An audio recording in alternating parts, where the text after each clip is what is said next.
Bonjour et bienvenue dans le podcast Histoire d'être. Pour ce 5e épisode, nous allons parler un petit peu d'un sujet différent. Nous allons plus nous orienter vers la spiritualité, l'ouverture et l'éveil de soi, l'éveil spirituel. J'espère que cet épisode vous plaira et qu'il vous donnera envie de continuer à écouter mon podcast. Belle écoute!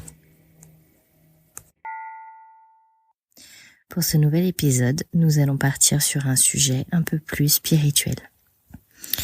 Dans mon enfance, j'ai été baptisée et j'ai été élevée dans la religion catholique. J'ai fait mon catéchisme et mes communions. Autant vous dire que ce n'était pas vraiment mon choix. Je croyais en quelque chose, mais en fait, je ne savais pas vraiment en quoi je croyais. Du coup, j'ai suivi ce qu'on m'a enseigné jusqu'à mon l'événement traumatisant de ma vie, où j'ai tout remis en question. Où en fait, j'étais tellement en colère et je trouvais ça tellement injuste que je suis partie du principe qu'il pouvait pas exister un Dieu unique qui soi-disant veillait sur nous. Et qui pouvait laisser faire ce genre de choses en fait. Donc je l'ai vraiment pris pour moi avec cet événement, mais après je l'ai généralisé à tout ce qui se passait dans le monde, entre les guerres, la famine, la misère. Et du coup j'arrivais pas à comprendre et pour moi c'était donc pas possible que ça existe, que quelqu'un soit là pour veiller sur le monde et qu'en fait il laisse des choses aussi horribles se passer. Donc j'ai complètement arrêté de croire. Depuis toujours j'avais une spiritualité différente. J'ai toujours cru, donc à l'époque, en des fantômes, je ne savais pas comment les nommer, en des entités qui étaient là. J'ai toujours eu très peur en fait de ça, un espèce de sentiment peut-être d'être surveillée, de jamais être seule. Mais c'est pas des choses auxquelles on parlait vraiment dans ma famille, dans mon entourage. Donc pour moi c'est resté quelque chose de très abstrait et puis en grandissant forcément. J'ai gardé ce sentiment et cette croyance, mais voilà, je suis pas allée creuser plus loin, quoi, on va dire. Donc j'ai jamais voulu faire, par exemple, de spiritisme parce que pour moi c'était faire venir des gens qui devaient pas être là. J'avais trop peur de ce genre de choses. En parallèle. Le jour, donc le 11 juillet 2001, toute la journée, j'ai eu en fait des pressentiments plutôt, des intuitions qui ne m'ont pas quittée. Autant vous dire que je ne comprenais pas ce dont il s'agissait, donc forcément j'ai pas pu écouter exactement ce qu'on me disait, mais j'ai eu ce sentiment que c'était mon dernier jour. Alors autant vous dire que c'était pas du tout mon dernier jour, étant donné que j'étais arrivée 3 ou 4 jours avant en vacances, donc j'étais censée passer 3 semaines au sable. Mais toute la journée, j'avais par exemple, c'est des exemples bêtes, mais j'avais vu un pantalon que je voulais m'acheter. Il fallait que j'y aille ce jour-là, parce que j'avais ce sentiment que je pourrais pas y retourner. L'après-midi, on avait rendez-vous avec des amis à la plage et avant ça, nous avons fait une vente de bijoux avec la maman de Sarah et ça a duré, ça a pris du temps. Et en fait, j'avais cette espèce d'impatience, ce sentiment qu'il fallait qu'on aille retrouver vite nos amis parce que pareil, c'était comme si c'était la dernière fois que j'allais les voir. J'ai eu... le soir, juste avant du coup de sortir, quand j'ai vu Sarah descendre ce soir-là, habillée, je l'ai trouvée belle. Enfin, j'ai toujours trouvé belle, mais je veux dire, il y avait vraiment un sentiment de comme si de reconnaissance, de je sais pas, elle rayonnait. Enfin, il y avait quelque chose. Et quand on est sorti, on a croisé un chat noir et encore une fois, j'ai eu ce sentiment de il va y avoir un truc triste, enfin voilà. Je saurais pas expliquer. Et tout ça, en fait, ça m'a pas quitté de la journée.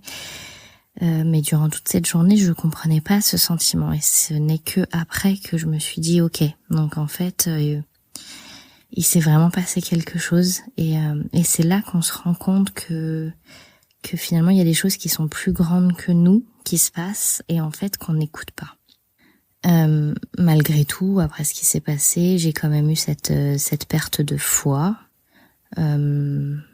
Cette idée d'être toujours en compagnie, je dirais, d'autres entités, ça par contre c'est toujours resté, mais je suis pas allée creuser. Après j'avais d'autres problématiques à gérer, donc la spiritualité était loin d'être un caractère d'importance pour moi à ce moment-là.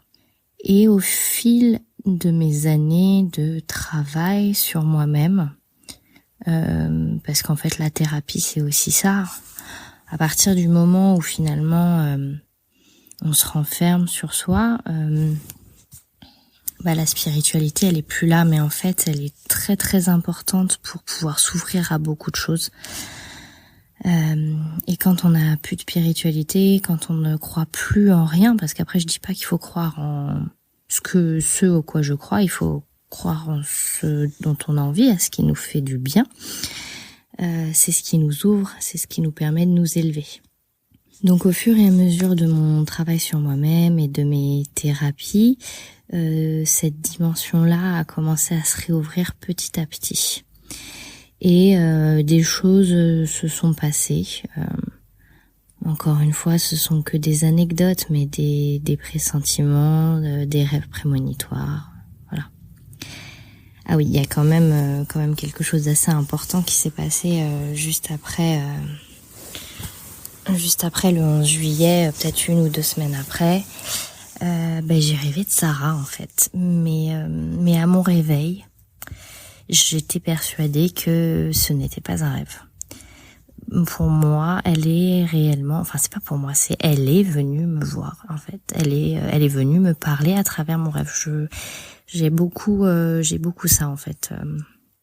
Des personnes qui sont déjà parties qui viennent me parler à travers mes rêves. C'est la seule façon d'ailleurs que j'ai de pouvoir les voir.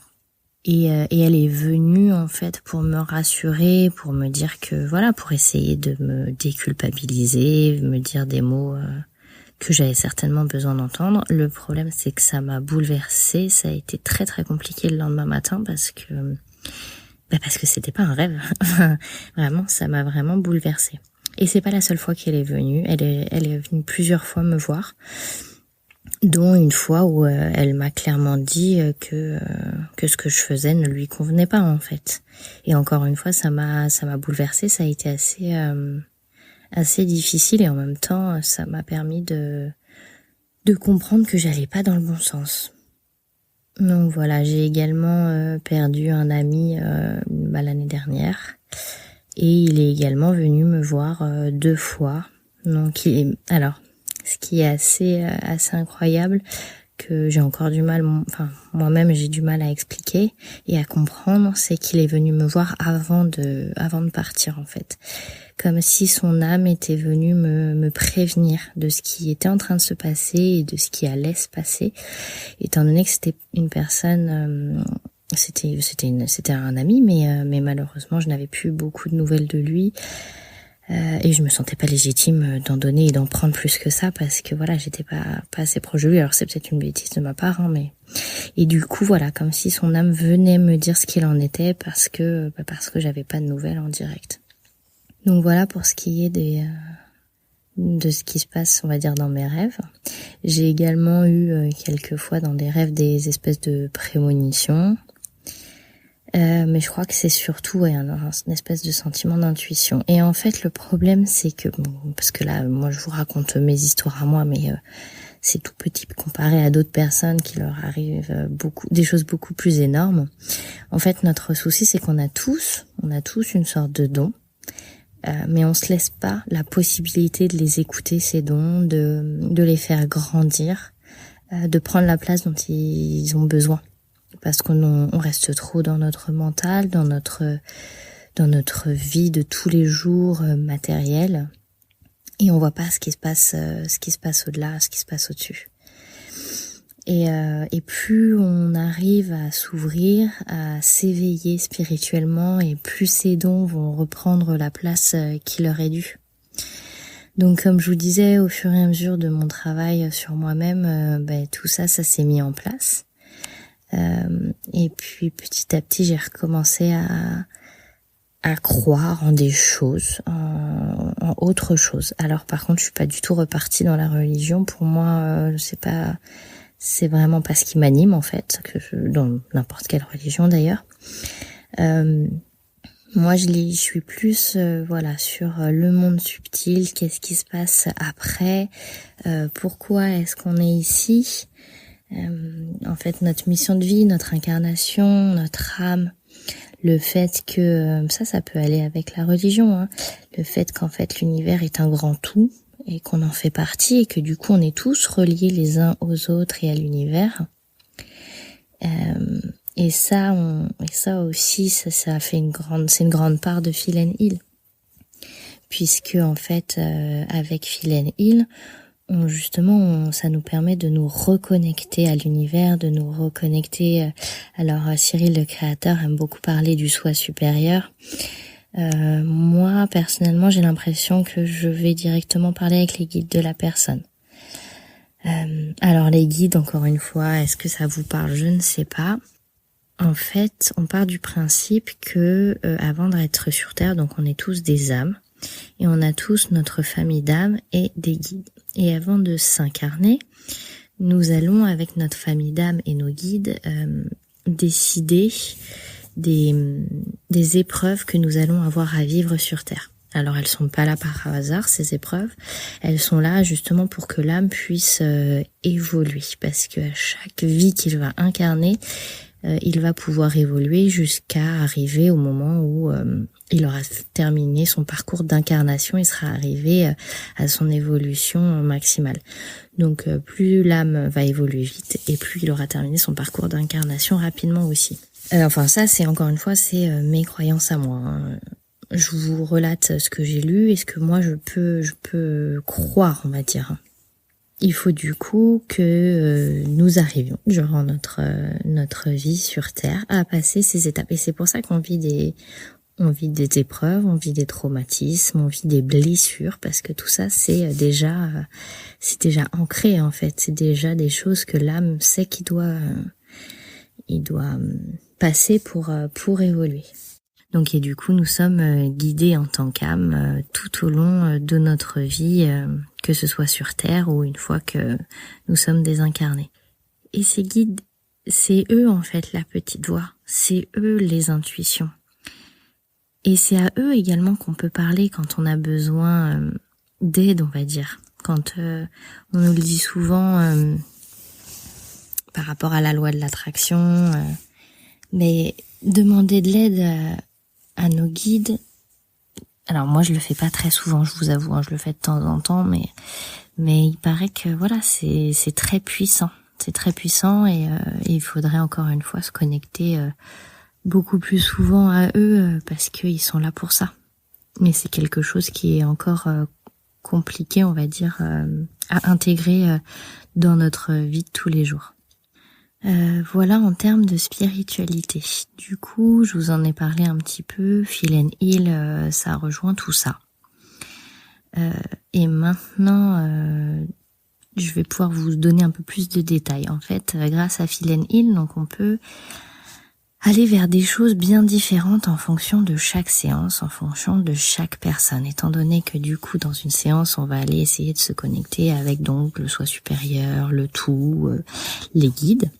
Afin de comprendre ce qui bloque chez nous, qu'est-ce qui nous empêche d'avancer, on va donc aller se connecter avec des choses différentes. Donc soit des vies antérieures, comme vous l'avez bien compris, les âmes s'incarnent, mais à chaque... ils se réincarnent, donc nous avons bien sûr plusieurs vies antérieures. On peut également aller se connecter avec des blessures transgénérationnelles, parce qu'on le sait... On le sait très bien, on récupère les blessures familiales